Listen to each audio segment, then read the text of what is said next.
Assalamualaikum warahmatullahi wabarakatuh. Saya Yunita Septiani, NIM H1A1211. Pada kesempatan kali ini saya akan menjelaskan tentang anggaran pendapatan dan belanja negara. Video ini saya buat guna untuk memenuhi tugas ujian akhir semester mata kuliah keuangan negara.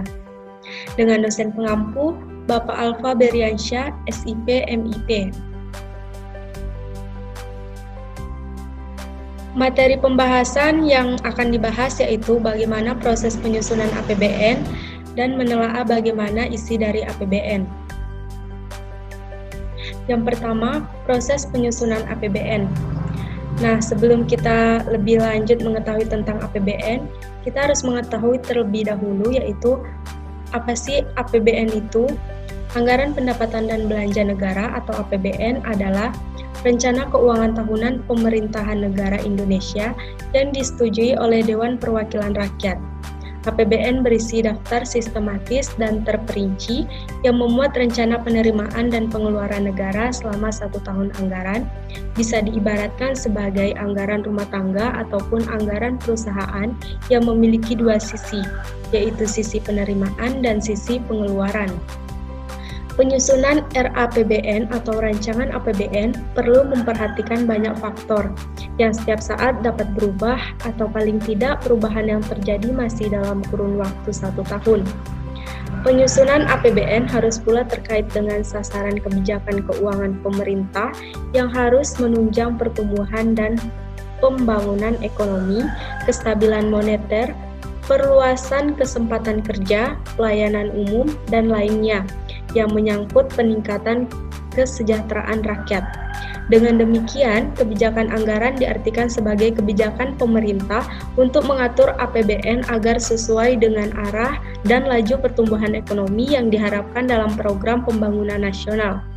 Mekanisme penyusunan APBN pun mengikuti siklus dan tahapan yang sudah diatur di peraturan perundang-undangan. Selanjutnya, penyusunan APBN melalui sejumlah tahap yaitu sebagai berikut. Yang pertama, tahap perencanaan dan penetapan RAPBN. Di tahap ini, pemerintah mempersiapkan rancangan APBN, meliputi perkiraan penerimaan dan pengeluaran, skala prioritas, dan penyusunan budget eksersis. Perencanaan dan penyusunan RAPBN dilakukan pada setiap periode, Januari hingga Juli di tahun sebelum pelaksanaan anggaran.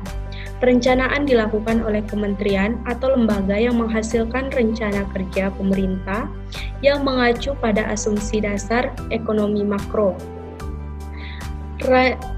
Rancangan tersebut dipengaruhi oleh beberapa asumsi dasar seperti pertumbuhan ekonomi, nilai suku bunga yang akan datang, harga minyak dan gas di Indonesia, hingga perkiraan inflasi dan nilai tukar rupiah. Jika segala aspek telah ditentukan, maka proses berlanjut ke tahap finalisasi RAPBN.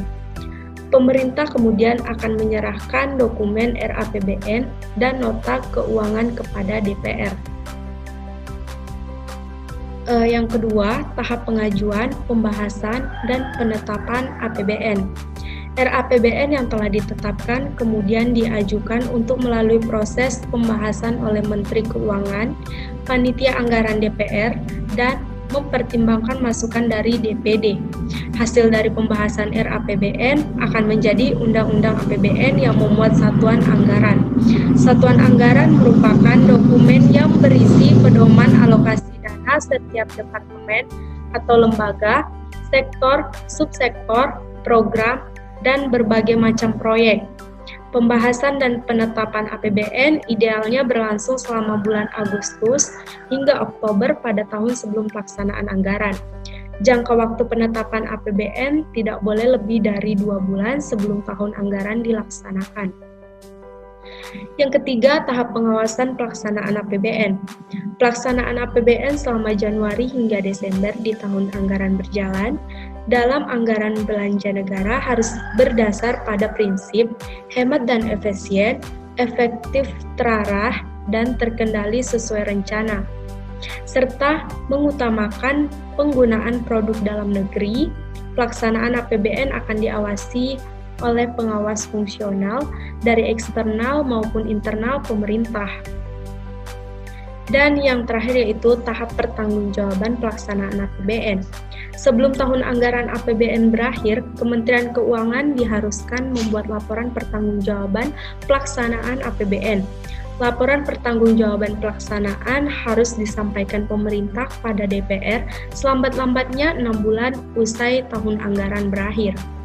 Presiden harus menyampaikan rancangan undang-undang pertanggungjawaban pelaksanaan APBN kepada DPR yang isinya berupa laporan keuangan yang telah diperiksa Badan Pemeriksa Keuangan atau BPK.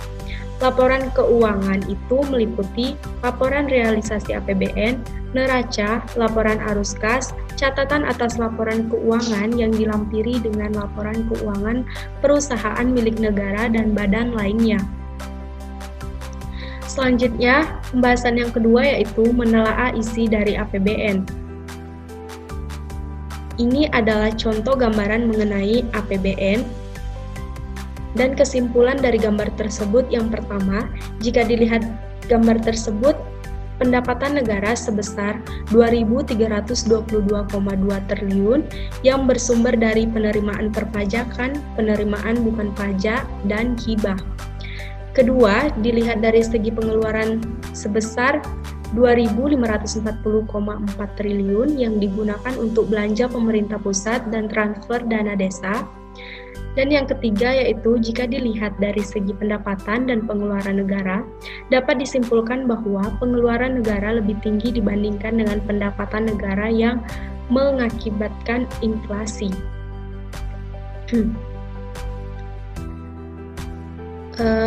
Selanjutnya, pendapatan penerimaan negara. Yang pertama, pendapatan penerimaan perpajakan.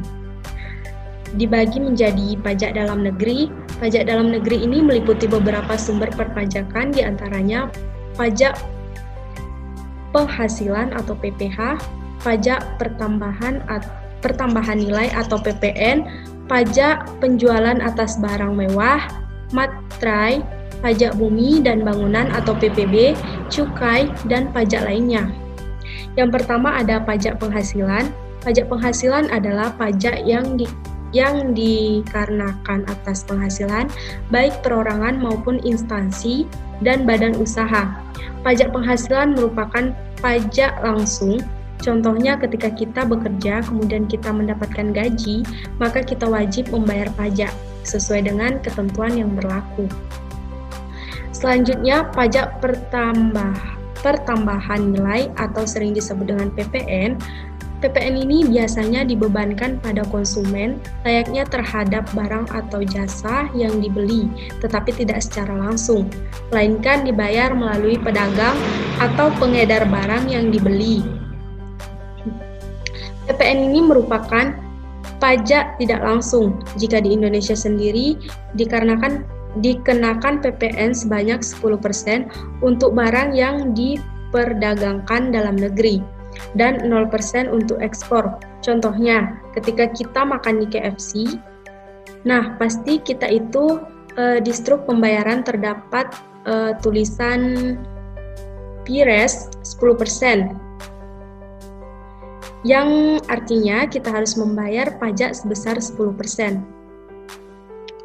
Selanjutnya yaitu pajak penjualan atas barang mewah.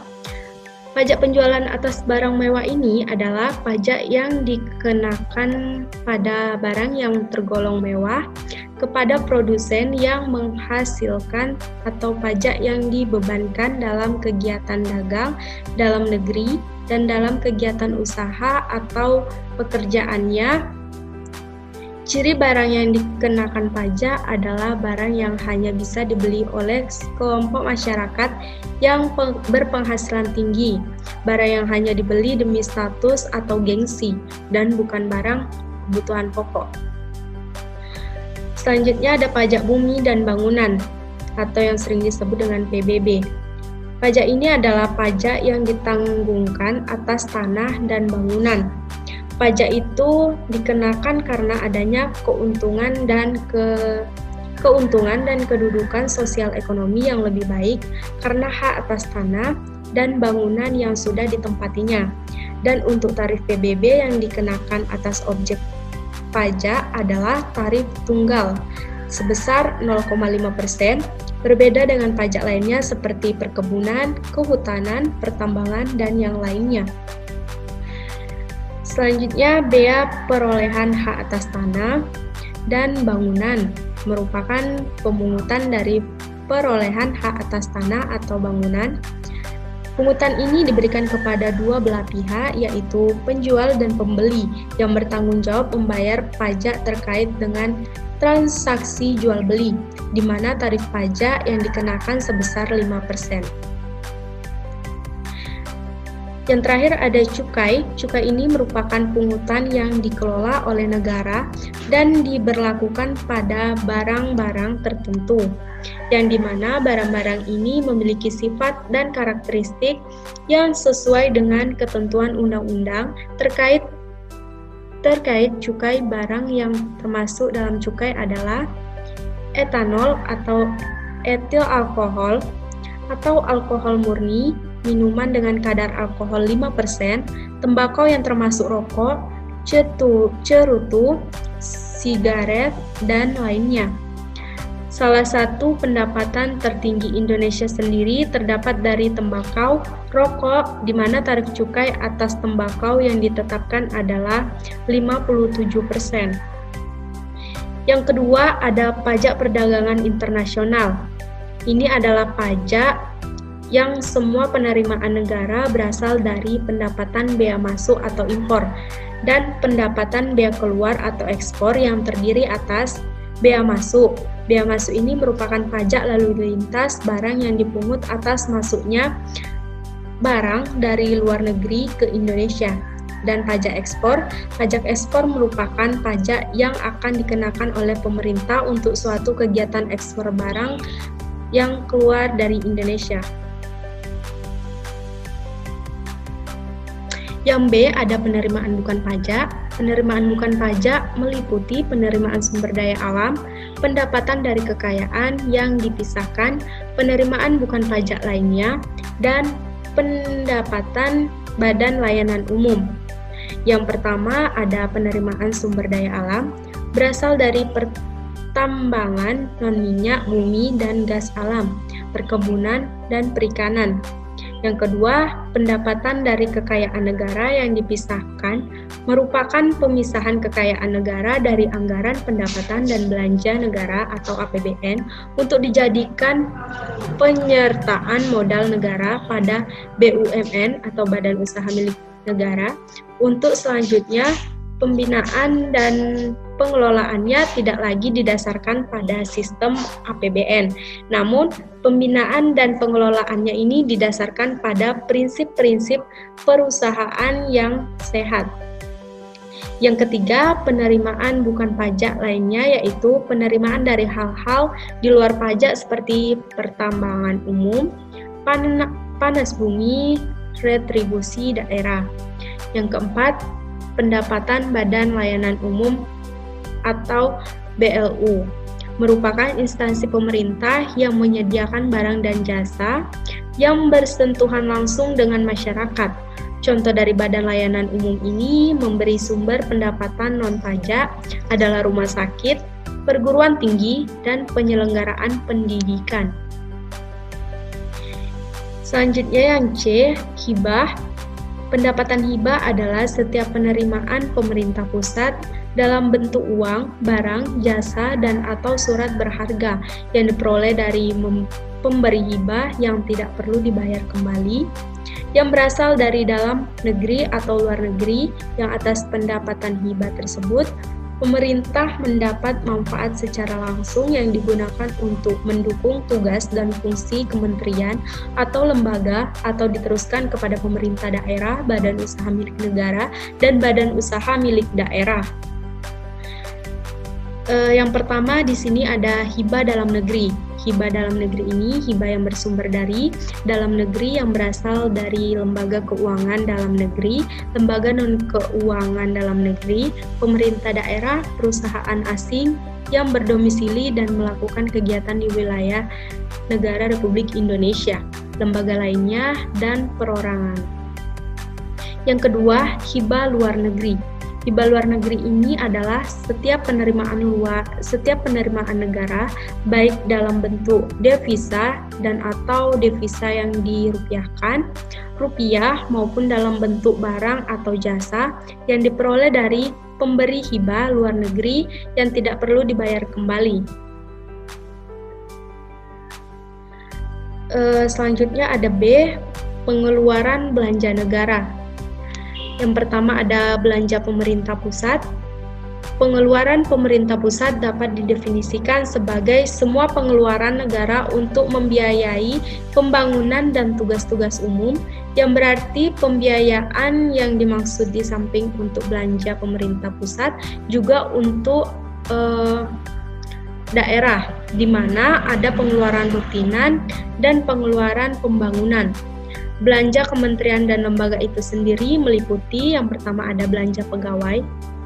Belanja pegawai dipergunakan untuk belanja gaji dan tunjangan yang melekat pada pembayaran gaji pegawai negeri meliputi PNS, TNI atau Polri, belanja gaji dokter, pegawai yang tidak tetap, belanja gaji dan tunjangan yang melekat pada pembayaran gaji pejabat negara, belanja uang makan PNS, belanja uang lauk pauk TNI atau Polri, belanja uang tunggu dan pensiun pegawai negeri dan pejabat negara yang disalurkan melalui PT Taspen dan PT Asabri.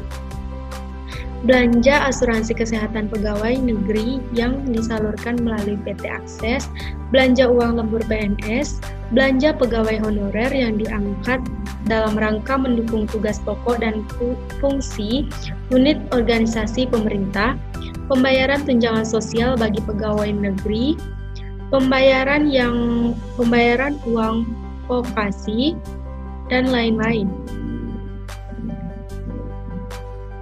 Yang kedua, belanja barang. Belanja barang yaitu pengeluaran untuk pembelian barang dan atau jasa yang habis pakai untuk memproduksi barang atau jasa yang dipasarkan maupun yang tidak dipasarkan, serta pengadaan barang yang dimaksudkan untuk diserahkan atau dijual kepada masyarakat. Belanja barang dipergunakan untuk belanja barang operasional, di mana belanja barang operasional ini merupakan pembelian barang atau jasa yang habis pakai yang dipergunakan dalam rangka pemenuhan kebutuhan dasar suatu satuan kerja dan umumnya pelayanan yang bersifat internal. Jenis pengeluaran ini terdiri dari antara lain belanja keperluan perkantoran, belanja pengadaan bahan makanan, belanja penambah daya tahan tubuh, belanja bahan, belanja pengiriman surat dinas, honor yang terkait dengan operasional saker, belanja langganan daya dan jasa, ditafsirkan sebagai listrik, telepon, dan air, termasuk atas rumah dinas yang tidak berpenghuni, belanja biaya pemeliharaan gedung dan bangunan. Selanjutnya, belanja barang non-operasional merupakan pembelian barang atau jasa yang habis pakai dikaitkan dengan strategi pencapaian target kinerja suatu kesatuan kerja dan umumnya pelayanan yang bersifat eksternal.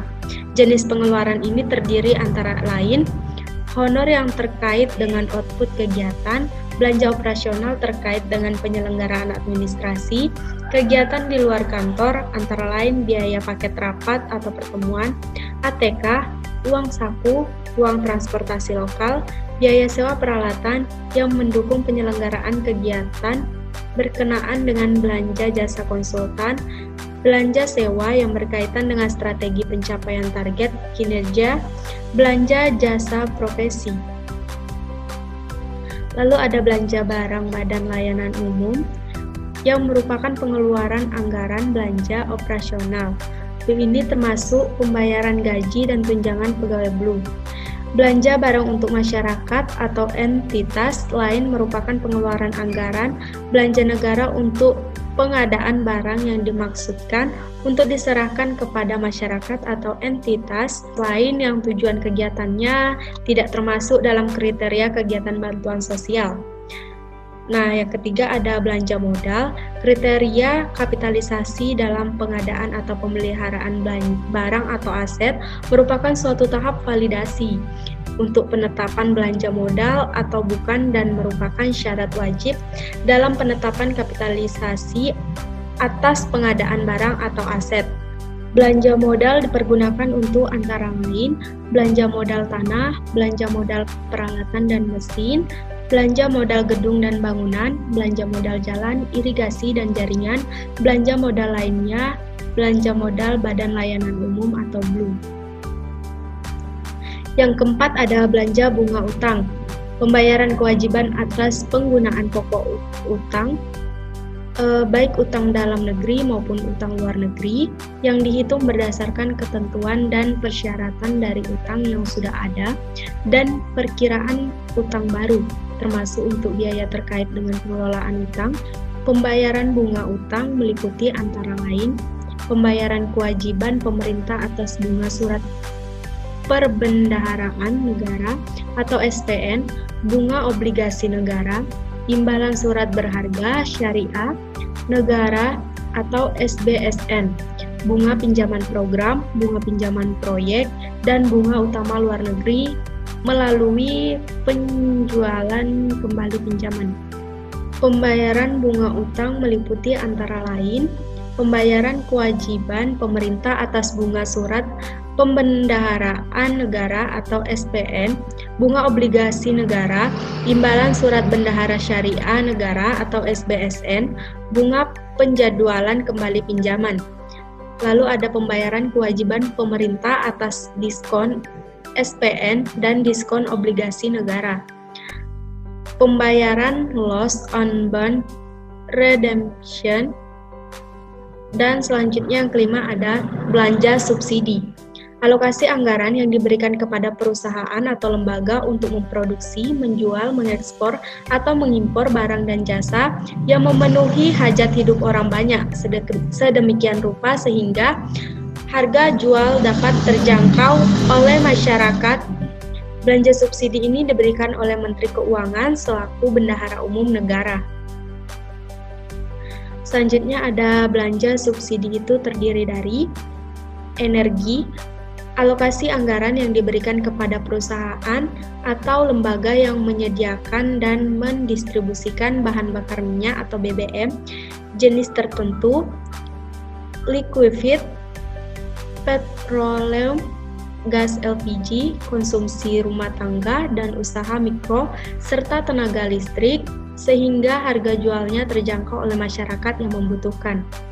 Sedangkan non-energi, alokasi anggaran yang diberikan kepada perusahaan atau lembaga yang menyediakan dan mendistribusikan barang publik yang bersifat non-energi, sehingga harga jualnya terjangkau oleh masyarakat yang membutuhkan. Di sini juga ada belanja hibah. Belanja hibah itu merupakan belanja pemerintah pusat dalam bentuk transfer uang atau barang kepada pemerintah negara lain. Organisasi internasional, BUMN atau BUMD, dan pemerintah daerah yang bersifat sukarela, tidak wajib, tidak mengikat, dan tidak perlu dibayar kembali, serta tidak harus menerus dan dilakukan dengan naskah perjanjian antara pemberi hibah dan penerima hibah dengan pengalihan hak dalam bentuk uang, barang, atau jasa. Yang ketujuh ada belanja bantuan sosial, transfer uang atau barang yang diberikan oleh pemerintah pusat atau daerah kepada masyarakat guna melindungi dari kemungkinan terjadinya risiko sosial. Bantuan sosial dapat langsung diberikan kepada anggota masyarakat dan atau lembaga kemasyarakatan, termasuk di dalamnya bantuan untuk lembaga non-pemerintah bidang pendidikan, keagamaan, dan bidang lain yang berperan untuk melindungi individu, kelompok, atau masyarakat dari kemungkinan terjadinya risiko sosial. Penggunaan belanja bantuan sosial ini ditujukan antara lain belanja rehabilitasi sosial, yaitu pengeluaran anggaran yang dimaksudkan untuk memulihkan dan mengembangkan kemampuan seseorang untuk mengalami disfungsi sosial agar dapat melaksanakan fungsi sosialnya secara wajar. Lalu ada belanja pemberdayaan sosial, yakni pengeluaran anggaran yang dimaksudkan untuk mencegah dan menangani resiko dari guncangan dan kerentanan sosial seseorang, keluarga, kelompok, atau masyarakat agar kelangsungan hidupnya dapat terpenuhi sesuai dengan kebutuhan dasar minimal. Lalu ada belanja perlindungan sosial. Belanja perlindungan sosial ini yaitu pengeluaran anggaran dalam rangka pembiayaan semua upaya yang diarahkan untuk menjadikan warga negara yang mengalami masalah sosial mempunyai daya sehingga mampu memenuhi kebutuhan dasarnya. Yang D ada belanja penggunaan bencana. Pengeluaran anggaran dalam rangka pembiayaan serangkaian upaya yang meliputi penetapan kebijakan pembangunan yang berisiko timbulnya bencana, kegiatan pencegahan bencana, tanggap darurat, dan rehabilitasi. Yang E belanja jaminan sosial. Pengeluaran anggaran dalam rangka pembiayaan kegiatan yang masuk kategori di dalam skema yang melembaga untuk menjamin seluruh rakyat agar dapat memenuhi kebutuhan dasar hidup yang layak. Belanja penanggulangan kemiskinan. Pengeluaran anggaran yang terkait langsung dalam kebijakan, program, dan kegiatan yang dilakukan terhadap orang, keluarga, kelompok, atau masyarakat yang tidak mempunyai atau mempunyai sumber mata pencarian namun tidak dapat memenuhi kebutuhan yang layak bagi kemanusiaan. Selanjutnya yang ke-8 ada belanja lain-lain. Belanja lain-lain ini dipergunakan antara lain sebagai yang pertama, belanja lain-lain dana cadangan dan risiko fiskal, pengeluaran anggaran untuk pembiayaan kewajiban pemerintah yang bersifat prioritas nasional, bidang ekonomi dan jika tidak dilakukan akan berdampak pada capaian target nasional. Yang kedua ada belanja lain-lain, lembaga non-kementerian. Pengeluaran anggaran ini untuk pembayaran kewajiban pemerintah yang terkait dengan pendanaan kelembagaan non-kementerian. Yang ketiga ada belanja lain-lain, bendahara umum negara, pengeluaran anggaran untuk pembayaran kewajiban pemerintah yang terkait dengan tugas Menteri Keuangan sebagai bendahara umum negara. Lalu ada belanja lain-lain, tanggap darurat. Pengeluaran anggaran ini untuk pembayaran kewajiban pemerintah yang terkait dengan peristiwa atau kondisi negara yang bersifat darurat dan perlu penanganan segera. Yang kelima ada belanja lainnya, pengeluaran anggaran yang tidak termasuk dalam kriteria 1 dan 4 tersebut di atas. Belanja non-kementerian dan lembaga meliputi belanja subsidi non-energi seperti subsidi raskin, subsidi pupuk, subsidi benih padi, jagung, dan kedelai, subsidi pajak dan subsidi harga, subsidi energi seperti BBM, BNN, LPG 3KG, dan masih banyak lagi. Lalu ada B, transfer ke daerah. Semua pengeluaran negara yang dialokasikan kepada daerah untuk membiayai kebutuhan daerah dalam rangka pelaksanaan desentralisasi. Rincian transfer ke daerah antara lain transfer dana bagi hasil. Transfer dana bagi hasil ini pengeluaran negara yang dialokasikan kepada daerah atas penerimaan negara yang dilakukan oleh pemerintah daerah kepada pemerintah pusat berdasarkan besaran alokasi yang ditetapkan dalam peraturan perundang-undangan yang berlaku. DBH SDA meliputi kehutanan, mineral dan batu bara, minyak bumi dan gas bumi, pengusahaan panas bumi, dan perikanan dengan ketentuan sebagai berikut. DBH, PBB, dan PPH dibagi kepada daerah penghasil sesuai dengan porsi yang ditetapkan dalam Undang-Undang Nomor 33 Tahun 2004. DBH, CHT, dan DBH SDA dibagi dengan imbangan daerah penghasil pendapatan porsi lebih besar dan daerah lain atau dalam provinsi yang bersangkutan mendapatkan bagian pemerataan dengan porsi tertentu yang ditetapkan dalam undang-undang. Yang kedua, transfer dana alokasi khusus. Pengeluaran negara yang dialokasikan kepada daerah untuk pendanaan kegiatan-kegiatan daerah yang bersifat prioritas nasional. Yang ketiga, ada transfer dana alokasi umum. Pengeluaran negara yang dialokasikan kepada daerah untuk pendanaan kebutuhan operasional rutin pemerintahan daerah. Yang keempat, transfer dana penyesuaian. Pengeluaran anggaran yang dialokasikan kepada daerah berdasarkan prioritas kebijakan pemerintah pusat. Lalu ada transfer otonomi khusus. Transfer otonomi khusus ini pengeluaran anggaran yang dialokasikan kepada daerah yang ditetapkan sebagai daerah otonomi yang dikhususkan berdasarkan undang-undang. Jadi dari penjabaran di atas, dapat kita simpulkan bahwa APBN adalah daftar sistematis dan terperinci yang memuat rencana penerimaan dan pengeluaran negara selama 1 tahun anggaran. Tujuan penyusunan APBN adalah sebagai pedoman pengeluaran dan penerimaan negara agar terjadi keseimbangan yang dinamis dalam rangka melaksanakan kegiatan-kegiatan kenegaraan demi tercapainya peningkatan produksi, peningkatan kesempatan kerja, pertumbuhan ekonomi yang cukup tinggi, serta pada akhirnya ditujukan untuk tercapainya masyarakat adil dan makmur, material maupun spiritual berdasarkan Pancasila dan Undang-Undang Dasar 1945. APBN mencakup seluruh penerimaan dan pengeluaran. Penerimaan berasal dari perpajakan maupun non-perpajakan, termasuk hibah yang diterima oleh pemerintah. Pengeluaran atau belanja adalah belanja pemerintah pusat dan daerah jika terjadi defisit, yaitu pengeluaran lebih besar daripada penerimaan. Maka dicari pembiayaannya, baik yang bersumber dari dalam negeri maupun dari luar negeri. Baik, itulah tadi yang dapat saya sampaikan. Kurang lebihnya saya mohon maaf. Terima kasih dan wassalamualaikum warahmatullahi wabarakatuh.